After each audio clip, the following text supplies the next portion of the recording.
A new political controversy is unfolding in South Africa, placing the spotlight on transparency, accountability, and the conduct of senior government officials. Action SA has formally laid criminal charges against Social Development Minister Sisi Dolashe, accusing her of misleading Parliament over the use of 2 luxury vehicles allegedly donated by Chinese officials. The move marks a significant escalation in what is now being referred to as the SUV scandal, a case that is rapidly gaining political traction and raising serious questions about ethical governance. At the center of the dispute are 2 high-end sport utility vehicles that were reportedly received as donations. The controversy began when conflicting accounts emerged regarding the origin, ownership, and official use of these vehicles. According to Action SA, the minister failed to provide accurate and transparent information to Parliament, potentially violating legal and ethical standards expected of public office bearers. Darlene James, a senior figure within Action SA, has taken the matter further by laying a formal charge with law enforcement authorities.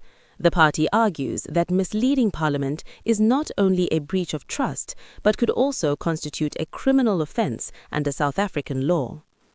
At the same time, Action SA has called on President Cyril Ramaphosa to take immediate action by dismissing the minister from her position, arguing that the integrity of government institutions must be protected. The allegations come at a time when public scrutiny of government officials is already high, particularly around issues of accountability and transparency. While the full details of the case are still emerging, the controversy touches on a sensitive area of governance, the acceptance of gifts or donations by public officials, especially from foreign entities. South Africa has clear regulations governing such matters. Members of the executive are required to declare gifts and benefits, particularly those that exceed certain thresholds, and to ensure that such items are handled in a manner consistent with public service rules. Failure to comply with these requirements can raise serious ethical and legal concerns. In this case, the involvement of foreign donors adds another layer of complexity. Analysts warn that donations from foreign governments or officials can carry diplomatic implications, raising questions of influence, transparency, and the potential for conflicts of interest. The controversy has also sparked political reactions across party lines. Opposition parties are likely to intensify pressure on the government, using the case as an example of what they describe as a broader pattern of weak accountability within the executive.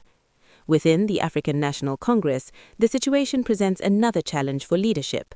President Cyril Ramaphosa has consistently positioned his administration as committed to fighting corruption and restoring public trust in government institutions.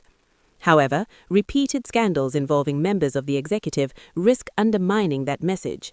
For the president, the decision on how to respond will be closely watched. Calls for the minister's dismissal place him in a difficult position, balancing political considerations with the need to uphold standards of accountability.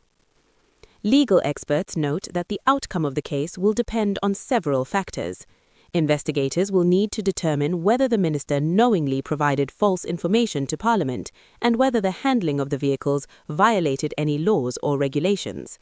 If evidence supports these claims, the consequences could be significant, including legal action and political fallout. However, it is important to note that at this stage, these are allegations. The minister has not been found guilty of any wrongdoing, and due process will need to take its course. Despite this, the political impact is already being felt. The SUV scandal is quickly becoming part of a broader narrative around governance in South Africa, where issues of transparency, accountability, and ethical leadership remain at the forefront of public debate. The case also highlights the role of opposition parties in holding government accountable. By pursuing legal action and raising the issue publicly, Action SA is positioning itself as a watchdog, seeking to challenge what it sees as failures in oversight and governance. For the public, the situation raises important questions. Are current systems for monitoring and declaring benefits to public officials effective? Are there sufficient transparency in how government officials interact with foreign entities? And, most importantly, are those in power being held to the standards expected of them? As investigations continue, the answers to these questions may begin to emerge. For now, the focus remains on the allegations and the political response they have triggered. The coming days and weeks are likely to bring further developments as authorities examine the case and political pressure continues to build. What is clear is that the SUV scandal is no longer a minor issue. It has evolved into a significant political test, one that could have implications not only for the individuals involved, but for the broader credibility of government. In a country where public trust is already under strain, how this situation is handled may prove to be just as important.